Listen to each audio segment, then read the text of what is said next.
Assalamualaikum warahmatullahi wabarakatuh. Perkenalkan, nama saya Alfia Dwi Lutfiani dari kelas 1013. Pada video kali ini saya akan menjelaskan tentang salah satu tokoh Wali Songo yang berperan dalam penyebaran ajaran agama Islam di Indonesia, yaitu Sunan Derajat. Pada video kali ini saya akan membahas beberapa topik tentang Sunan Derajat. Yang pertama yaitu biografi Sunan Derajat, yang kedua riwayat pendidikan Sunan Derajat, yang ketiga metode dakwah yang digunakan ketika menyebarkan ajaran Islam, yang keempat yaitu pengaruh dakwahnya, yang kelima atau yang terakhir yaitu kesimpulan.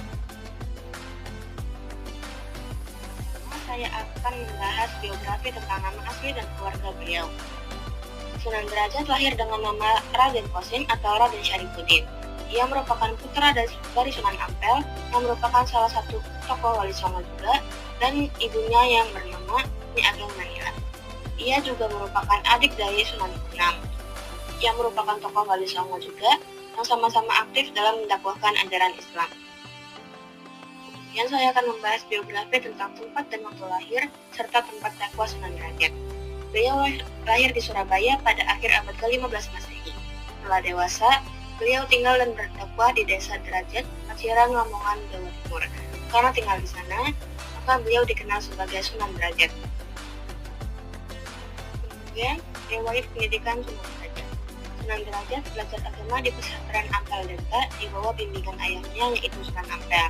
Selain itu, beliau juga belajar dari ulama lain dan saudara-saudaranya seperti Sunan Bonang. Beliau mempelajari Al-Quran, fikih, tasawuf, dan bahasa Arab.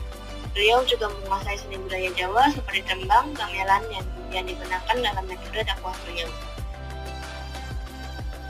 Selanjutnya, saya akan membahas tentang metode dakwah yang digunakan oleh Sunan Derajat.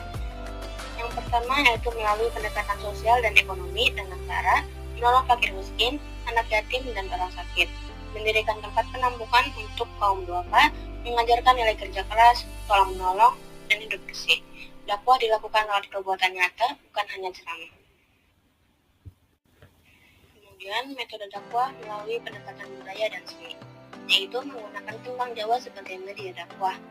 Tembang berisi pesan moral dan nilai-nilai Islam. Contoh salah satu tembangnya yaitu berbunyi, "Penehono tekan marang wong kang musta", yang artinya berikan bantuan pada yang membutuhkan. Seni digunakan agar ajaran Islam mudah diterima oleh masyarakat. Selanjutnya, saya akan membahas pengaruh dakwah Sunan Derajat terhadap masyarakat. Yang pertama, yaitu ajaran beliau membentuk masyarakat religius dan peduli terhadap sosial. Kedua, Islam diterima secara damai tanpa kekerasan.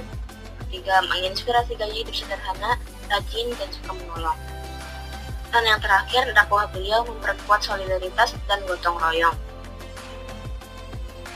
Kemudian, pengaruh dakwah Sunan Derajat yang memberikan warisan dan penghormatan. Pertama, yaitu makam beliau di Lamongan menjadi tempat ziarah yang penting. Kemudian, banyak pesantren terinspirasi dari metode dakwah beliau.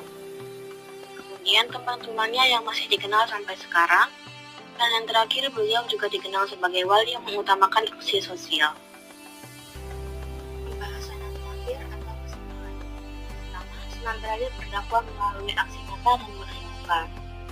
Yang kedua, beliau mengajarkan agama Islam dengan rasa sayang dan kepedulian sosial. Yang ketiga, pendekatannya membuat Islam diterima dengan damai di masyarakat Jawa. Dan yang terakhir, nilai-nilai beliau relevan untuk kehidupan kita yang sekarang. Demikianlah penjelasan saya mengenai metode dakwah dan pengaruh dari Sunan Derajat dalam penyebaran agama Islam di Indonesia. Semoga kita semua bisa meneladani semangat beliau dalam menyebarkan kebaikan, saling membantu, dan hidup dengan penuh kasih sayang. Terima kasih sudah menyimak, semoga bermanfaat. Wassalamualaikum warahmatullahi wabarakatuh.